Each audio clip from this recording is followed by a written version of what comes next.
नमस्कार बच्चों, मैं आपकी हिंदी की अध्यापिका दर्शना। बच्चों, आज हम हिंदी गुंजन कक्षा 5वीं के लिए पाठ संख्या 11 है। पाठ का नाम है हमारी नाव चली। ये एक कविता है।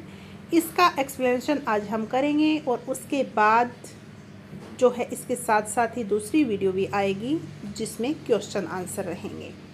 उम्मीद है आपके लिए बहुत ही महत्वपूर्ण होने वाला है ये। तो आइए शुरू करते हैं। तो कविता का नाम है हमारी नाव चली।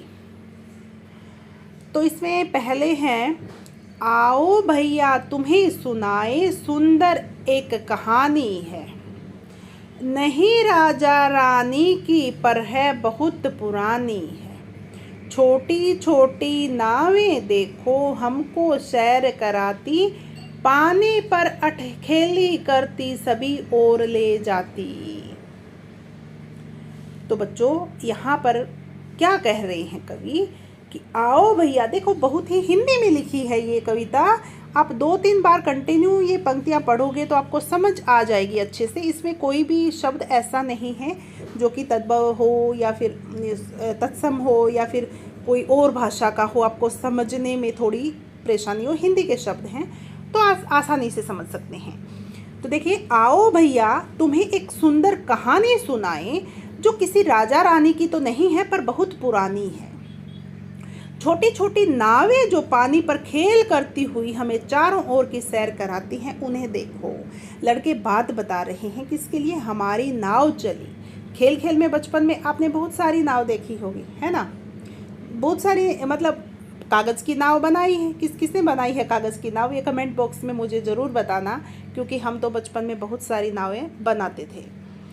तो इस प्रकार से बहुत छोटी छोटी नावें सब बनाते हैं कि आओ भैया तुम्हें सुनाए एक सुंदर कहानी। एक कविता रच डाली कवि ने बहुत ही सुंदर, कि एक राजा रानी की नहीं है पर बहुत पुरानी है। छोटी छोटी नावें जो पानी पर खेल करती हमें चारों ओर की सैर कराती, उन्हें देखो। बहुत ही सुंदर है। कुछ पुरखे थे बसे हमारे नदियों के तीर, कदमूल फल खाकर जीते पीते निर्मल नीर। सोचो तो जब नाव नहीं थी तब हम क्या कर सकते, लंबी लंबी गहरी नदियाँ कैसे पार उतरते। ये प्रश्न भी सोचने वाला है, विचार करने वाला है कि हमारे पुरखे मतलब हमारे पूर्वज जो है वो नदियों के किनारे पर बसे थे। आप सभी को पता है नदियों के किनारों पर बसे हुए थे ना। तो वो किस प्रकार से फल खाते और क्या क्या खाते थे कि नदियों के कंद मूल और फल खाकर अपना जीवन व्यतीत करते थे और नदियों का साफ पानी पीकर जिंदा रहते थे। निर्मल नीर यानी कि पवित्र पानी। सोचो तो जब नाव नहीं थी तब हम क्या कर सकते। अब जरा सोचो, जब नाव नहीं थी तब हम लंबी लंबी गहरी नदियाँ कैसे पार करते होंगे, एक किनारे से दूसरे किनारे पर कैसे पहुँचते होंगे। ये सोचने वाली बात है जो कि ये बच्चे बता रहे हैं कि क्या होता था पहले। सोचो।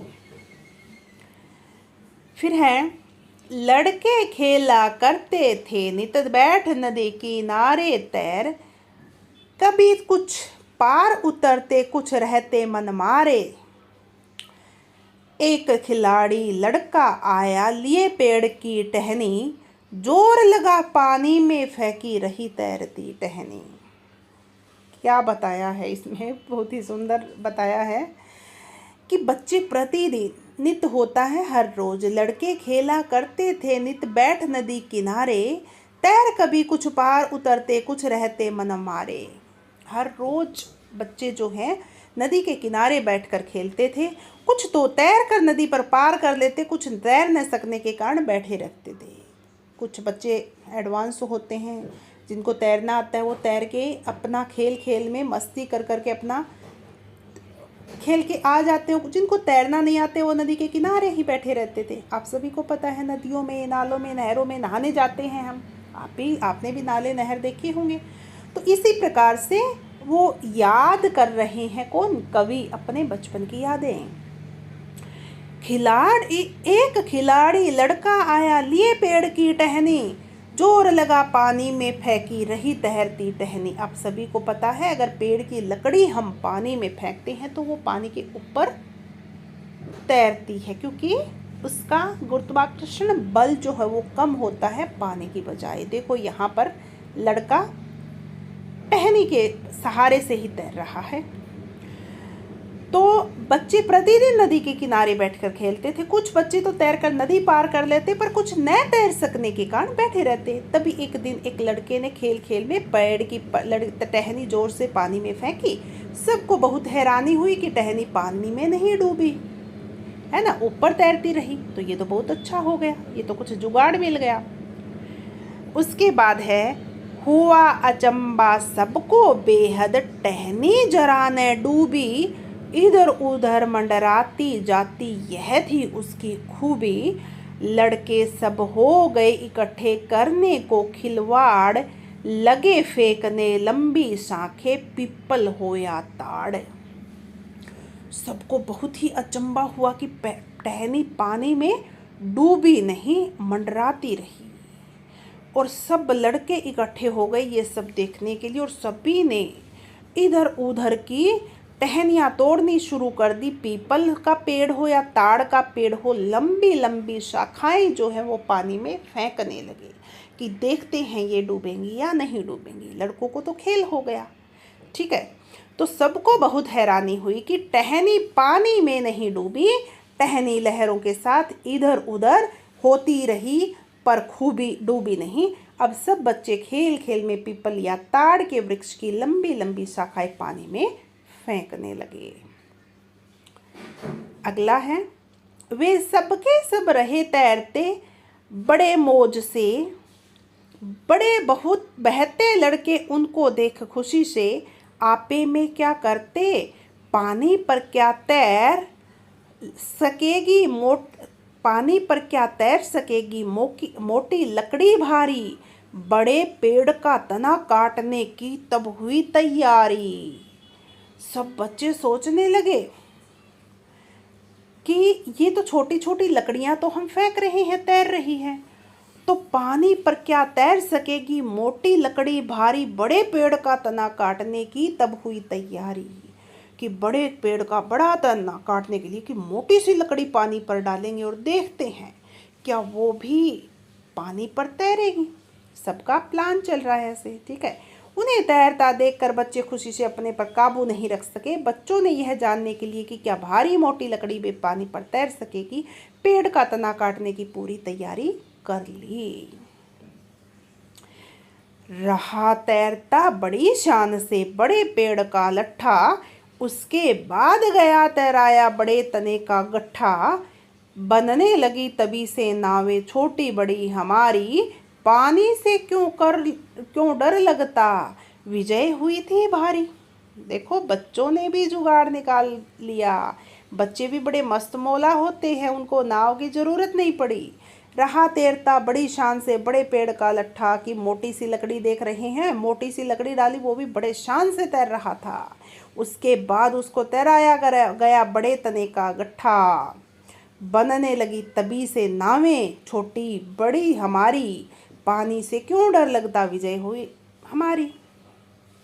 तो तभी से क्या है कि उन सब की नावें बनने लगी। किसकी बनने लगी? लकड़ी की। क्योंकि वो क्यों डरते। मनुष्य की नाव बनाने को कवि ने मनुष्य की भारी जीत कहा है तब से ही, क्योंकि इससे नदियों और समुद्रों की यात्रा संभव हो गई। कि जब लकड़ी फेंकी तो मनुष्य की जीत भारी हो गई, उससे नाव बनने लगी। उसके बाद अंतिम पैराग्राफ क्या कहता है? सागर हमने जीत लिया है, छूट गया डर सारा, चले चीरता उसकी छाती बड़ा जहाज हमारा। अगर नहीं वह छोटा लड़का टहनी को तैराता, बनती कैसे ये नौकाएं, क्या जहाज बन पाता। एसपी खन्नी जी हैं इनके कवि। वो क्या बोल रहे हैं? सागर को हमने जीत लिया है, इसी को आधार बनाकर लकड़ियों पर तैर तैर के सागर को, समुद्र पर बड़े बड़े जहाज तैराकर हमने मानो समुद्र को भी जीत लिया है। अगर एक छोटा लड़का जो है खेल खेल में टहनी को नदी में नहीं तैराता तो कैसे बड़ी बड़ी नावें और जहाज बनते। स्टार्टिंग वहीं से हुई है, यानी उस छोटे से लड़के ने पानी पर विजय पाने का रास्ता खोज निकाला।